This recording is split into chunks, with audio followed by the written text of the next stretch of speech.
Greetings once again and welcome to Demolition Man from 1993, as we're now in modern day Los Angeles in 1996 with all of LA burning, and that's pretty relatable to the wildfires of today, except we're in the year 2025, and here comes out the protagonist, John Spartan, played by Sylvester Stallone.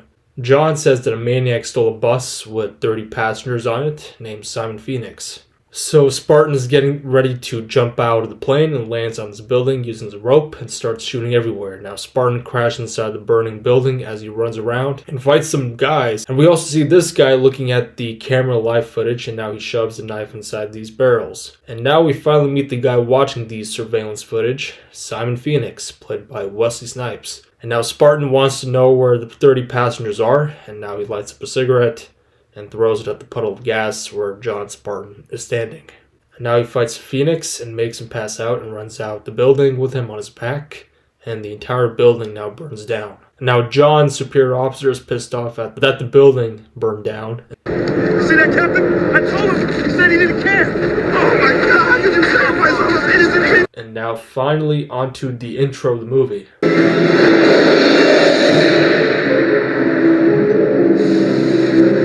As we see John Spartan in prison uniform being escorted to the prison, I guess for improperly searching for the passengers, and now we see this guy giving a speech before Spartan is sentenced to 7 years. But it's not the kind of prison sentence that you're thinking of. It's called cryostasis, which is a form of prison preservation. Normal type of prisons are now extinct, so for any of you who are scared to get old, then you might want to try this out. And now he's put in here inside the water like liquid, naked, and now this tube is pulled out and freezes him there, and directed by Marco Brambilla. And now we are in the year 2032, a year that is not that far from now, and we are in the same prison with Spartan still frozen. And now we see this Warden Smithers getting in contact with Lieutenant Lenina Huxley, played by Sandra Bullock. And she's pretty weird in this movie, and she speaks in the newer kind of English meant for the future. Immature way of talking English is now illegal. And now Warden Smithers checks in on the next parole prisoner. Huxley has now arrived at the station, and way after Tesla, we have these self-driving cars. And those graffiti type sprinkler pops out of the grass, and everyone notices it, and is actually prisoners trying to escape, using it as a lookout. So now Lenina is walking in, and we see Merwin here, played by Rob Schneider. I forgot this guy was in this movie. Check out Big Stan if you haven't yet. And now we are in San Angeles, the newer name for the former Los Angeles from 1996. And she meets with her colleague here about the graffiti we saw earlier, and he was in Under Siege as well, this actor. I forget his name. Now she turns around and we see this bald guy as she questions why nobody bothered to do anything about the graffiti mishap. Chief George Earl, played by Bob Gunton. You've seen this actor in a lot of known movies, some more complex English, which I can't understand, and she leaves. And now she sits in her office, and here comes in Garcia, played by Benjamin Bratt. And we also see the Lethal Weapon poster in the back, and makes fun of Lenina for still liking things from the past, which was the 20th century. And on to the next parolee, Simon Pheonix, with Warden Smithers giving a speech to him, but Pheonix is responding in Spanish. Was rendered obsolete. Rendered obsoleto. Federal. Looks like they kept him in the Spanish area during his cryostasis state. Yeah, I do. Oh wait, he's just trolling, so he is set free as Snipes here is living his days before he stars in Blade much later in the 90s. This movie is just a warm-up for him, so he beats up the prison officers and pops out Warden Smithers' eye, since his eye is like the password for everything around here at the prison. Retina coding accepted, Warden William Smithers. Beware. And now back to the office as digital map is beeping, screaming a code 187 has been breached, with Zach Lamb also present, played by Bill Cobbs, another known actor. Lenina now searches it up, this code 187, which stands for Murder, Death, Kill, MDK. Now Lenina searches up the history of the prisoners who are being selected for parole, and Zach over here is quick to learn that the last guy that was seen was Simon Pheonix, and now Lenina searches up a code that was given to him during the sentence, but Zach points out that it's useless since it was never coded. Okay, stupid ass prison you got here. And now she tries to locate a doctor's vehicle. Now she has tracked it down, and now he's here at the public computer, Simon Pheonix. Instead of a public payphone, you got this computer now. And now this guy gets pulled off using it, and now he's searched up. Get out of here. Excuse me. Simon Pheonix searched up an Edgar Friendly and starts seeing things, and now wants a gun, and he starts swearing and is being ticketed for it like he was speeding. You are fined 1 credit for a violation of the verbal morality. That's what he's getting ticketed for, swearing. Yeah, we live in a weird world now. Another reason why San Angeles is terrible. No sex, no swearing, and no... What did I say earlier? Whatever, I forget. And now he's got so many tickets now that the police have been alerted with the amount of tickets that Simon Pheonix has gained, but they already knew where Pheonix is located since he is wanted. And now he's summoned here as he is inputting a code to get rid of this cop on the side here. And now a full-on fight with the cops as he's now left with this.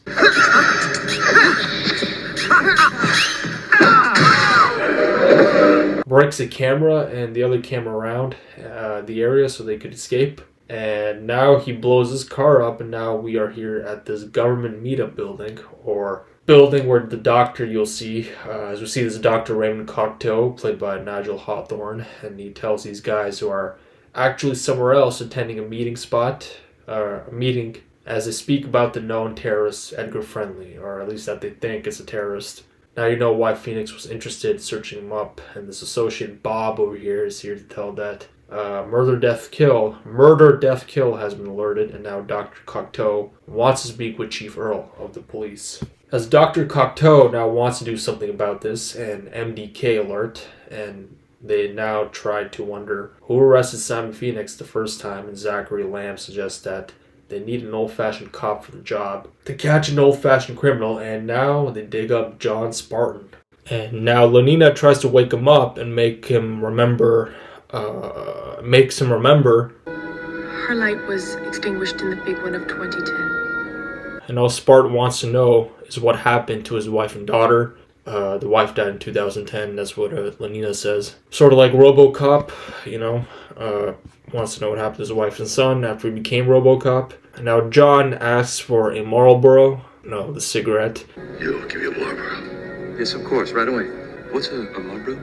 Just cigarette, any cigarette. But Garcia doesn't know what that is, and that's another thing why San Angeles is, terrible. And now Lenina tells him most things that are banned include caffeine, meat, alcohol, cigarettes, swearing, etc. Yeah, I know, weird world we live in. I mean, I would not want to live in a world where caffeine is illegal. Honestly, you need that stuff. Now, Chief Earl is instructing John Spartan if he doesn't do this job of getting Simon Pheonix, he will go back to being frozen. And now everyone sees him in a fresh, new clothes, which happen to be the only kind of clothes now available in San Angeles, from what I've seen. And he just came back from the washroom and didn't see any toilet paper. He doesn't know how to use the 3 seashells. I know that is a police uniform. I just haven't seen any civilians yet of San Angeles, besides Dr. Cocteau and Simon Pheonix. But yeah, back to the toilet paper incident, since they now use seashells. I don't know why. We don't live in Bikini Bottom. Okay, so now Zach says hi to Spartan, and they used to work together. Thanks a lot, you shit. Pretty smart to compensate for the toilet paper, and now back to work discussing where Pheonix could be right now, and Spartan thinks was suggesting that Pheonix could be out looking for a gun. And Chief Earl tells him that there are guns located at a local museum. And now the three go there to the very museum, but first... Initialize sequence now. You drive. Okay then, driving has become complicated now too, and what's gotten worse is the music. All they listen to is little kids' music. So no rap, no R&B, no hip-hop, no jazz, no rock. Since, if you have been living for a long time and have listened to those kinds of music, that kind of music, they always include swearing.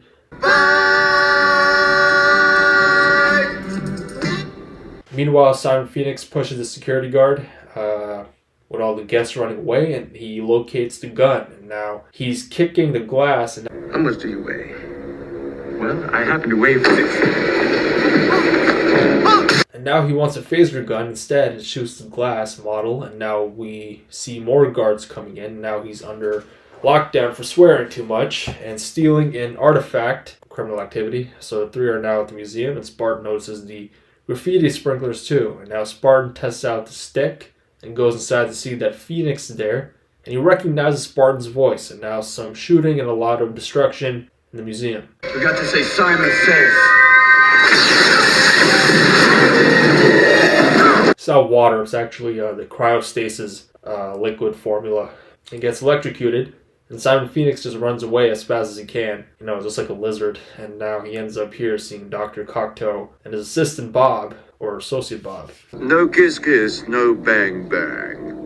A reference to an older movie, I think it's a Dick Van Dyke movie. So Dr. Cocteau knows that Simon Pheonix is really here to kill Edgar Friendly, and now he sees Spartan, Lenina, and Garcia and runs off, and Dr. Cocteau, who really should be a pope from what he's wearing, here, thanks to more nonsense by Lenina Huxley, and Chief Earl comes out of nowhere and tells Dr. Cocteau that he is John Spartan, the same one who was released from the cryostasis to capture Simon Pheonix. Now, Dr. Cocteau invites John Spartan to dinner tonight at Taco Bell, and he looks excited. John does. I would like you to accompany me to Taco Bell. I mean, I was expecting an expensive fancy dinner too, honestly. Taco Bell, come on. Anyone can go to Taco Bell. So we're now back at HQ, and Spartan is pissed off that he's just spoke to the very doctor who created the cryo prison in San Angeles, and is even more pissed off that he's having dinner with them at Taco Bell. And Lenina stating that there is no money used to pay for food in San Angeles. And Chief Earl also said that Dr. Cocteau created this dystopia. And we also learn as John Spartan and Lenina Huxley are driving to Taco Bell. The Schwarzenegger Library? Yes, the Schwarzenegger Presidential Library. Wow, great info there. And back to Simon Pheonix, further searching for Edgar Friendly. Now we are close to Taco Bell. We are close at Taco Bell as Spartan asks more about the Dr. Cocteau. And also, I think now we also learn why Dr. Cocteau enjoys Taco Bell so much. Bell was the only restaurant to survive the franchise wars. So?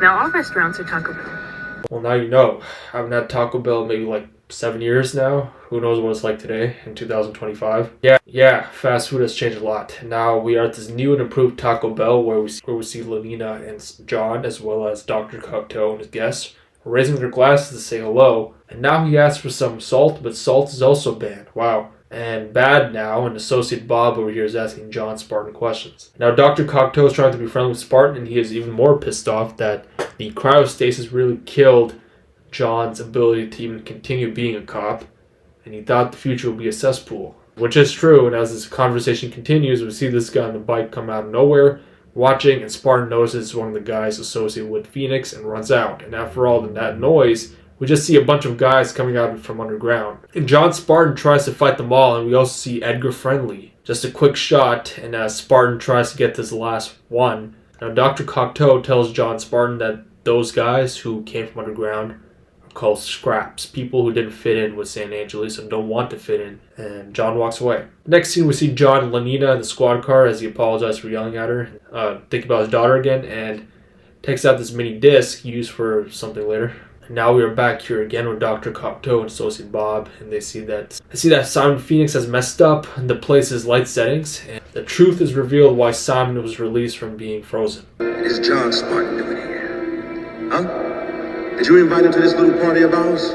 Okay, it's starting to add up why John Spartan and Simon Pheonix were both released from the cryo prison to do all of Cocteau's dirty work. Now Simon requests 6 special guys to be released from the cryo prison so that they can help him kill Edgar Friendly, the main scrap, or the leader of the scraps, and the scrap group. And now Simon questions Dr. Cocteau why John Spartan has been released from the cryo prison and tells Simon that he will put him back once Pheonix kills Edgar Friendly. So we are now at Lenina Huxley's house and brings him inside, and yes, she is a fan of nostalgia, just like her office at HQ. And now she removes her cloak, and now she says some more robotic BS, and now she asks him the question he's been wanting to hear all along, the last 30-something years. I was wondering if you would like to have sex. With you? Mm-hmm. Here? She should. It's been over 36 years since he's probably even had sex. He is very excited she's offering him with open arms. And now the Love Boat theme is playing, which is probably a dating show from, who knows when. Never seen it, and he sits down and waits for her. And she brings out this weird video game virtual reality kind of equipment and puts the VR mask on herself and Spartan. Now this part really says a lot about all of the VR video game equipment today.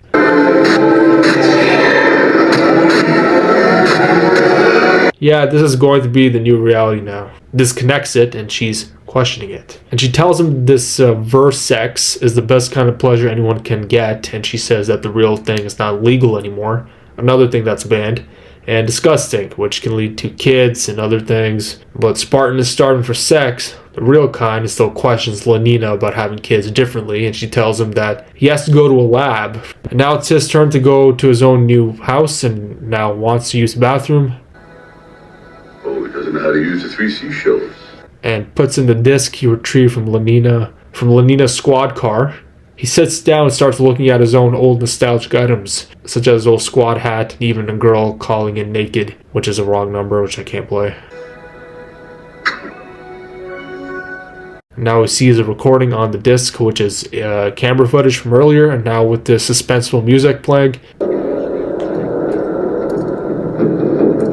And the day back to work, as John Spartan sees Lenina Huxley again and gifts her a red sweater that he made himself and wants to learn how to drive the squad car. And as they drive, Spartan is eager to know why he has this interest in knitting and other things. Thought out the first thing I wanted to do was knit.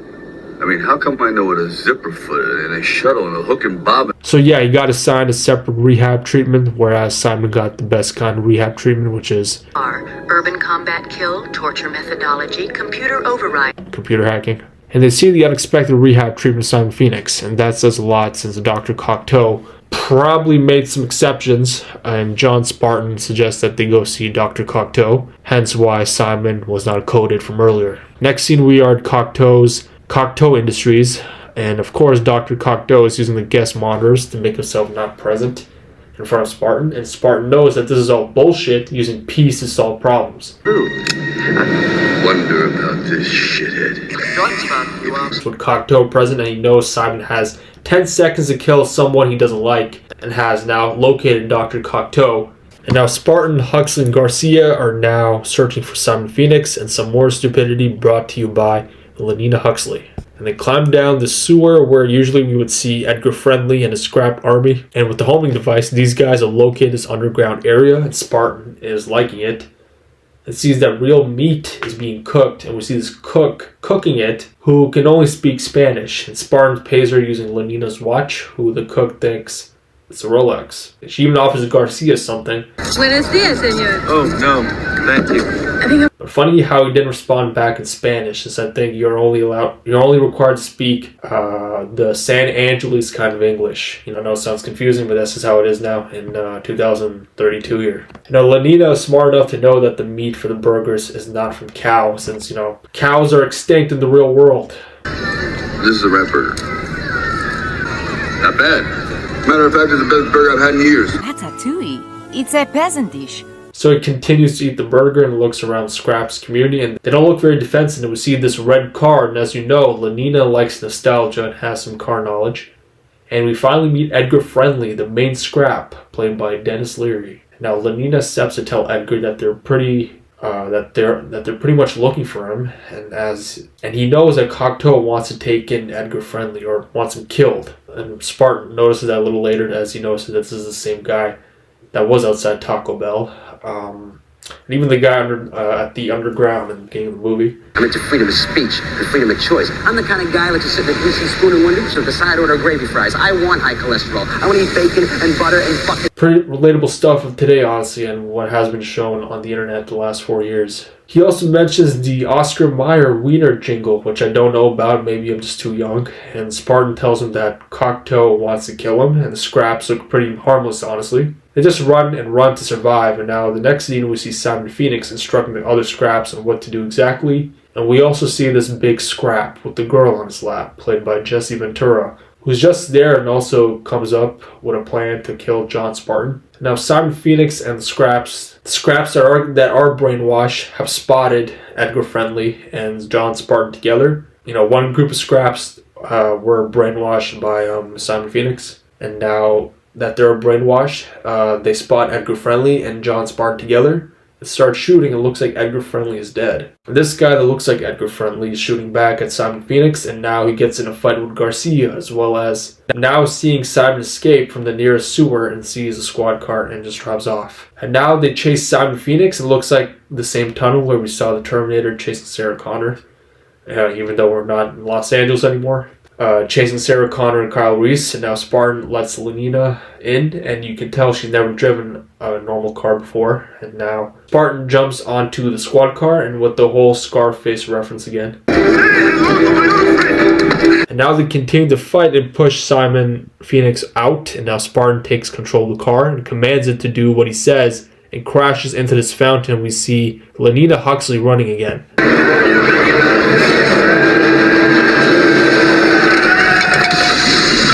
Here comes Chief Earl and the other cops wanting John Spartan to go back to cryostasis for the destruction of San Angeles. And here comes Scraps, and looks like they're here to help, as we see Garcia again, all joined up with Scraps, and breaks the laws of San Angeles and gets a few guns from Edgar Friendly and is ready to drive off. Well, look at you. You get a bump in the noggin and you think you're Pancho Villa. Who? Chief, you can take this job and you can shovel it. Take this job and shovel it. Now back at the Cocteau facility, and we see Dr. Cocteau again with Simon Pheonix, as he tells him that he's done good so far, and asks Jesse Ventura here to kill off Dr. Cocteau, and throws his body into the fire after calling him Evil Mr. Rogers, which only leaves Associate Bob.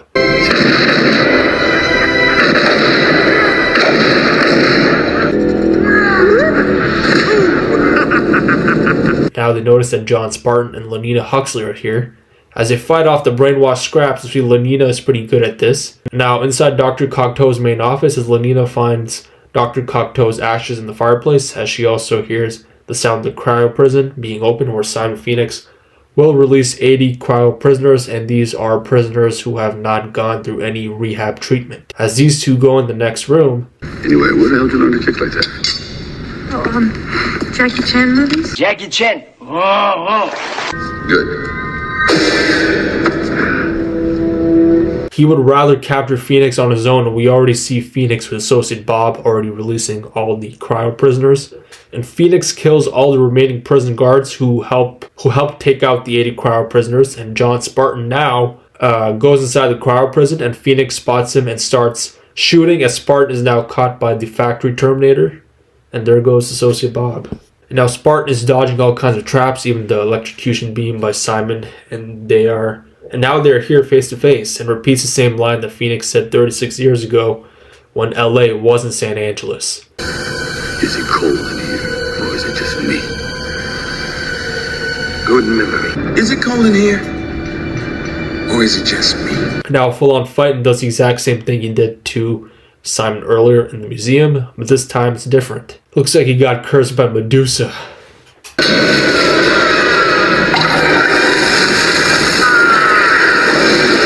And that's done. We see Chief Earl as well as the other cops, and want to know if the one who killed their beloved Dr. Cocteau has been apprehended. Beloved, yeah, right. And now they can do whatever they want. Oh yeah, Lenina's awake from being unconscious, and now they finally kiss without the VR bullshit, and she likes it.